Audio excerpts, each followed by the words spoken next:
अस्सलामुअलैकुम। मैं हूं नूरुल आरफीन सिद्दीकी और आप देख रहे हैं आरफीन नामा।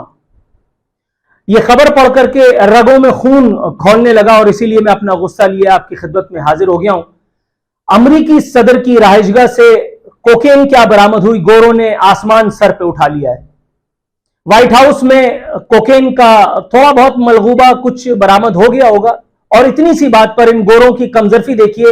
इन्होंने अपने सदर जो बाइडेन से क्रॉस क्वेश्चनिंग शुरू कर दी और दूसरी तरफ जो बाइडेन की बेशर्मी जरा मुलाहिजा कीजिए, सर झुका करके वहां से चल क्या दिए, बाकायदा एक तहकीकाती कमेटी कायम कर दी है मालूम करने के लिए कि पता चलाओ व्हाइट हाउस में कोकेन कौन इस्तेमाल करता है।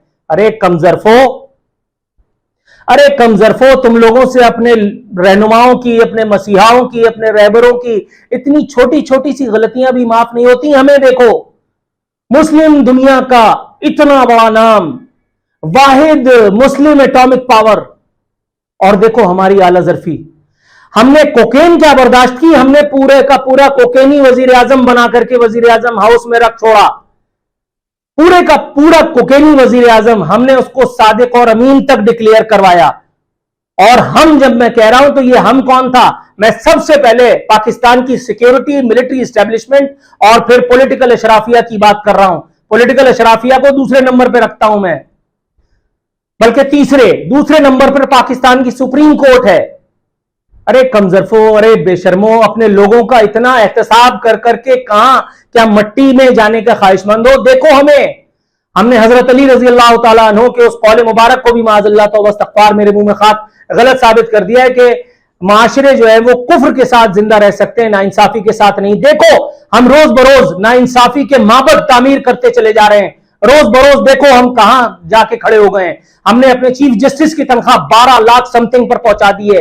वही चीफ जस्टिस जो इमरान खान को अकेला इंसाफ देने का तमन्नाई है, जिसको इमरान खान के अलावा, जिसकी सास को इमरान खान के अलावा इस मुल्क में कोई इंसाफ का तलबगार नजर नहीं आता। तुम लोगों से इतनी छोटी छोटी बातें भी हजम नहीं होती।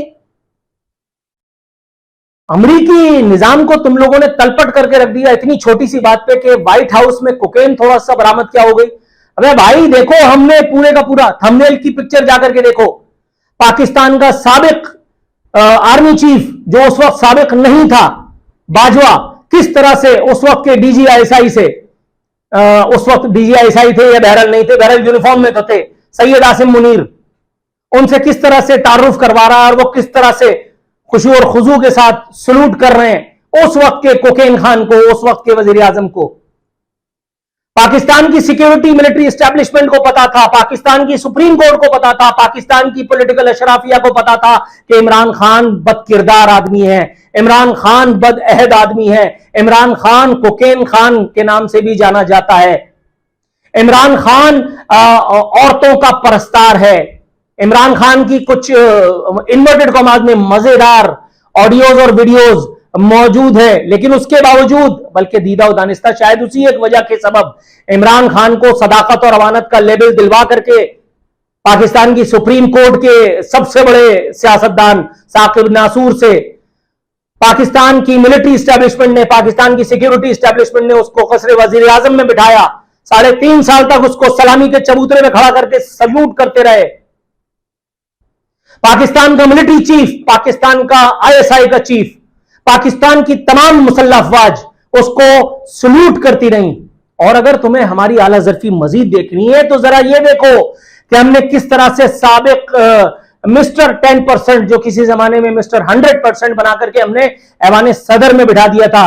हमने आसिफ अली जरदारी को, पाकिस्तान की सिक्योरिटी मिलिट्री एस्टेब्लिशमेंट ने, पाकिस्तान की इस करप्ट पॉलिटिकल अशराफिया ने किस तरह से मिस्टर 100% को पाकिस्तान की अफवाज का सुप्रीम कमांडर बना करके और उसको दिन ताक करते रहे, सलामी देते रहे सुबह शाम।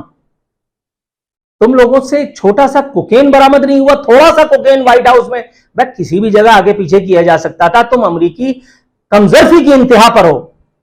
तुमसे अपने लीडरों की ये छोटी छोटी खताएं वो जो है सरफे नजर नहीं की जाती। हमें देखो, हमें नवाज शरीफ कितनी मर्तबा झूठ बोल बोल करके, डॉक्यूमेंट साइन कर करके मुल्क से बाहर भागा, अवाम को मझदार में छोड़ करके अपने पॉलिटिकल लीडर्स को मंझदार में छोड़ करके, चप्पल छोड़ करके फरार हुआ। यहां से संदूक लेकर के गया, अपने बावर्ची माली दुनिया मालिशिये तक को लेकर के गया।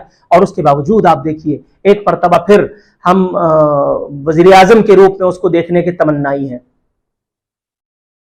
आप देखिए, वो एक वजीर आजम जिसको हमने 3 मरतबा वजीर आजम बनाया, जिसको पाकिस्तान की सिक्योरिटी मिलिट्री एस्टेब्लिशमेंट ने सिक्योरिटी रिस्क भी कहलवाया इमरान खान के जरिए, उसको सिक्योरिटी रिस्क बनाया भी, उसको अकामे पर बाहर भी कर दिया, उसको सियासत से ताहयात नाअहल भी करवाया सुप्रीम कोर्ट से जबरदस्ती साकिब नासूर की मदद से।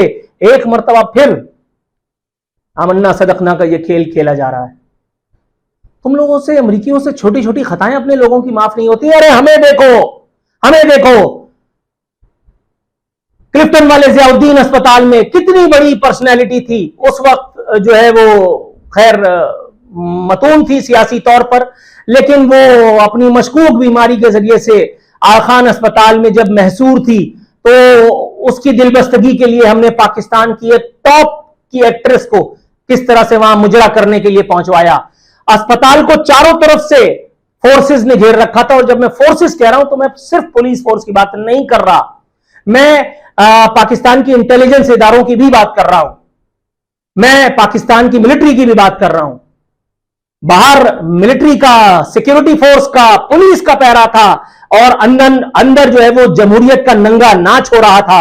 अंदर जो है वो मुबैना तौर पर बीमार जियाउद्दीन अस्पताल क्लिफ्टन में उस रक्कासा का मुजरा देख रहा था। और ये मैं कम करके बता रहा हूं, वरना आगे प्रोग्राम और भी हुआ था, मैं तो सिर्फ मुजरे तक ही महदूद हूं। इसी बदजुबानी और चर्बजुबानी की वजह से, इसी बदजुबानी और चर्बजुबानी की वजह से भाई मेरा, आप समझे, मीडिया पर बाइकॉट भी है। लेकिन मैं क्या करूं कि जब मुंह खोलता हूं मुझे सच के सिवा कुछ और सूझता ही नहीं। और तो और देखिए मेरी गुस्ताखी कि मैंने आरफीन नामा का लोगो भी क्या बनाया, बताइए। आरफीन नामा, सच और सिर्फ सच। अबे उन माशरों में जहां कोई सच सुनने का रवादार नहीं है, उन माशरों में जहां सच हम सिर्फ उतना सुनना चाहते हैं जितना हमें सूट करता है, तुम्हारी ये जुर्रत कि तुम सच बोलोगे, तुम्हारी ये जुर्रत कि तुम हमको मतून करोगे।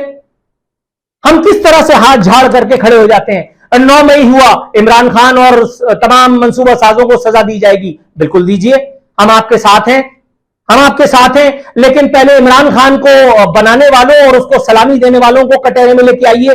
पहले बाजवा और फैज हमीद को कटहरे में लेकर के आइए।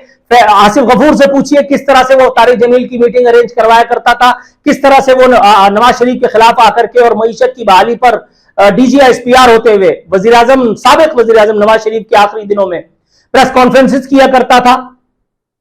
भाई इन लोगों से भी तो पूछो, 9 मई के मंसूबा साजों को आप कटहरे में लाके खड़ा करना चाहते हैं, आधा अधूरा एहतसाब करेंगे। बाजवा को तो आपने माइकल जैक्सन चश्मा पहना करके और आपने बराबर में बिठा रखा था। शोहदा से यकजहती का वो जो दिन आपने मनाया था, तो ये किस किस्म से कि शोहदा से आप होप का इजहार कर रहे थे? आपके शोहदा की तहकीर करवाने वाला इमरान खान के जरिए यही बाजवा तो था। आपके रियासती इदारों को अपने बाप का माल समझ करके, उसको केएमसी समझ करके इस्तेमाल करवाने वाला यही बाजवा तो था। आपने इसको सजा नहीं दी, आप इसको मरने के बाद भी झंडे में लपेट करके और टू टू टू टू टू करके गाड़ेंगे, जिस तरह आपने याह्या खान को गाड़ा। लेकिन याद रखिएगा, बाजवा को यहीं सी दुनिया में अल्लाह ने उस अफगानी के जरिए से जो जलील करवाया है, वो तेजा कहता है ना, कलेजे में ठंडक पड़ गई। मैं करंट अफेयर एंकर तो अब रहा नहीं, यूट्यूबर और व्लॉगर ही रह गया हूं। अगर करंट अफेयर एंकर भी होता तो खुदाए वाहिद की कसम, अपनी मां के पिलाए हुए दूध के और उस कतरे की कसम, मैं उस वक्त भी इसे एक अमल की मजम्मत नहीं करता, बल्कि उस वक्त भी मैं यही कहता जो मैंने अपने उस एक खतरनाक व्लॉग में कहा था, जो मैं आज दोहराने जा रहा हूं, कि ये अल्लाह ताला की मार थी। अल्लाह की मार से किसी का बाप भी नहीं बच सकता, चाहे वो आर्मी चीफ हो, चाहे वो DGSI हो। अपनी मर्जी का एहतसाब और अपनी मर्जी के टाइम पर और अपनी मर्जी के चुनिंदा मुख्तसर लोगों पर। पाकिस्तान सबसे बड़ी एटॉमिक पावर है मुस्लिम दुनिया की, बल्कि वाहिद एटॉमिक पावर है, दुनिया की 6ठी बड़ी एटॉमिक रियासत है। और इस एटॉमिक रियासत और इसके इंटेलिजेंस इदारों को इमरान खान के वो टटपूंजिए शिबली फराज, मुराद रईस और वो क्या नाम है, वो जुल्फों वाली माई जो थी, वो नहीं मिल रही, उसका नाम देखो जहन से निकल गया। इनको मुराद सईद नहीं मिल रहा, मुरादरात से प्रेस कॉन्फ्रेंस कराई, अपने पसंद के लोगों से प्रेस कॉन्फ्रेंस करा करके इनको छोड़ दिया, जा भाई तू उस तरफ जा। एक मरतबा फिर जहांगीर तरीन का तैयारा जो है वो गर्दिश में आया चाहता है। भाई ये किस किस्म की जमहूरियत है? ये किस किस्म की? आप कह रहे हैं हम न्यूट्रल हैं, मैं मानता हूं कि आप न्यूट्रल हैं, लेकिन अपनी मर्जी के तहत आप न्यूट्रल हो जाते हैं और अपनी मर्जी के तहत आप पॉलिटिकल हो जाते हैं। बाजवा ने एक्सटेंशन के लिए क्या कुछ नहीं किया, आप बाजवा का एहतसाब करने के लिए तैयार ही नहीं है। पाकिस्तान का चीफ पॉलिटिशियन सुप्रीम कोर्ट की आला तरीन कुर्सी पर बैठ करके जो गुल खिला रहा है आपकी आंखों के सामने, और आप उसको उससे कुछ पूछने की रवादारी नहीं है। मुझे हैरत होती है अमरीकियों की छोटी छोटी छिछोरी हरकतों पर। वे बेवकूफो, सिर्फ ग्रीन कार्ड तुम लोगों के पास है और तुम लोगों के पास अकल नहीं है अपर चेंबर में। देखो पाकिस्तान दुनिया की एक कैसी जबरदस्त खूबसूरत मुमलिकत है जहां जमहूरियत का नंगा नाच भी हर साल होता है, हम इसका बाकायदा उर्स भी मनाते हैं, हम इसकी सालगिरह भी मनाते हैं, और जमहूरियत का नाम लेने वालों को जूते भी लगाते हैं। जहां हम कभी पॉलिटिकल होते हैं, कभी एपॉलिटिकल होते हैं, कभी हम न्यूट्रल होते हैं और कभी बिल्कुल न्यूट्रल नहीं होते हैं। ये सब कुछ हमारे यानी साहब लोगों की मर्जी पे डिपेंड करता है, और तुम लोगों की मजाल नहीं है कीड़े मकोड़ों मच्छरों कि तुम लोग हमसे कोई सवाल कर सको। यू ब्लडी, तुम हमसे पूछोगे? हमसे? हम जो अकले खूल हैं, हम जिन्होंने अल्ताफ हुसैन बनाया, ये अलग बात है कि फिर उसके बाद उससे जूता भी खाया। हम जिन्होंने इमरान खान को बनाया, ये अलग बात कि फिर उसने 9 मई करके हमारे मुंह पे डीजल भी मल दिया। लेकिन हैं हम साहब, है हम साहब, चवन्नी अठन्नी हमारे लगी हुई है। तुम क्या बेचते हो चार चार आने के लोगों? अमरीकियों, पाकिस्तान को देखो और कुछ सबक सीखो, बेहयाओ।